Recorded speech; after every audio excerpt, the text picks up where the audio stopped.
Welcome people, welcome once again to this course on business name registration, and we are going straight into the part 2 of this course. In the first part I took you through the steps of registering your business name, and we successfully did that and obtained our certificate with our business name number. That was an awesome thing to do.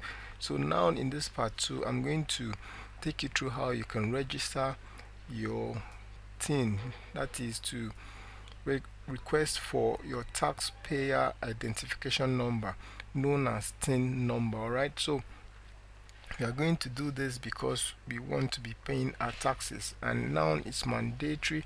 You must get this before you open a corporate account, and at the end of the year you are going to file for your taxes, and then you keep on doing business and make everything legit. Alright, so let's get into this course and see how to request for our TIN. To register for your TIN number, I'm going to copy this link and head over to my browser and paste it on my website. This link is a link to the Joint Tax Board website. This is my browser. I've pasted the link and I hit enter. So it has taken me to this website. This is the Joint Tax Board website, and I'll scroll over to where I have non-individuals.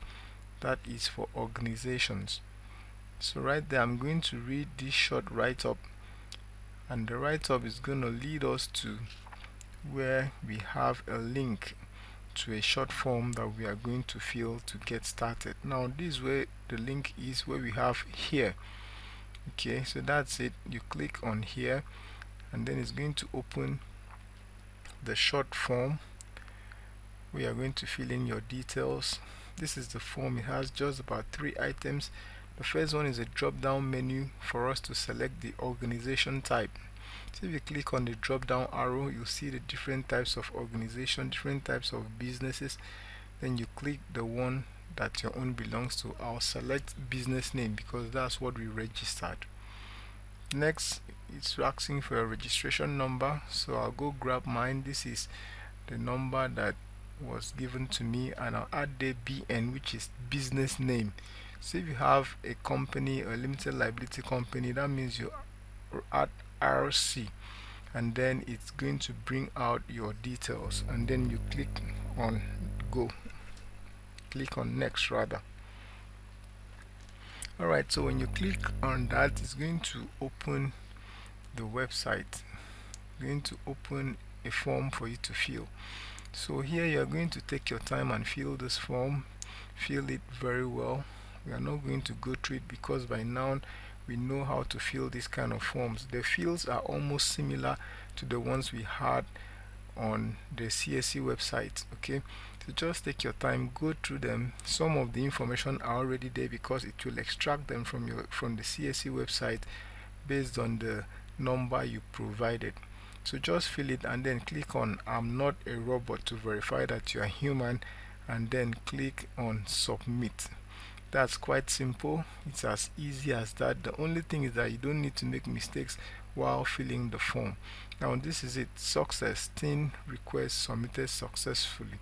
So the next thing you need to do is to head over to your email, the email address you provided while filling the form, and you get a message with your tracking ID prompting you to save the message so that you can use it to track your application.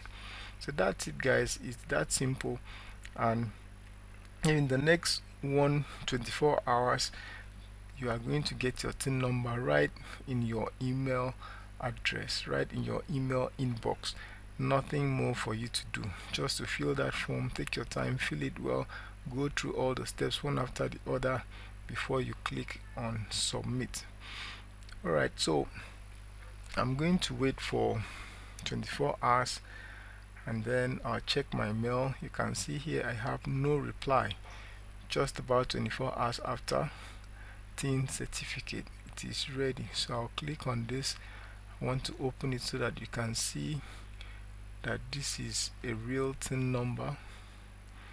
So I'll click on the message and open it. It says congratulations, your application has been approved. Alright, so this is my tin number in the message, but they've also attached the certificate, a soft copy, so that I can download and print out for documentation purposes. So I'll click on download, and you can see it is downloading to the corner of my PC. That's the left bottom corner. Alright, so I'm opening it now for you to see. This is it. It's opening. It's a PDF document.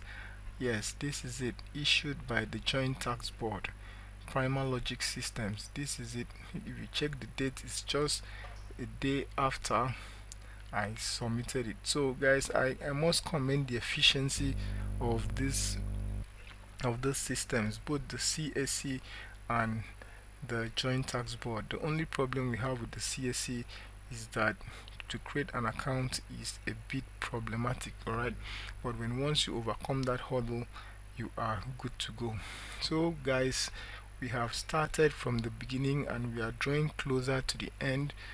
With your TIN number, you can now get your bank account. That's a corporate bank account. And in the next video, I'm going to take you through the tips that you need. Thank you for watching, and see you in the next video.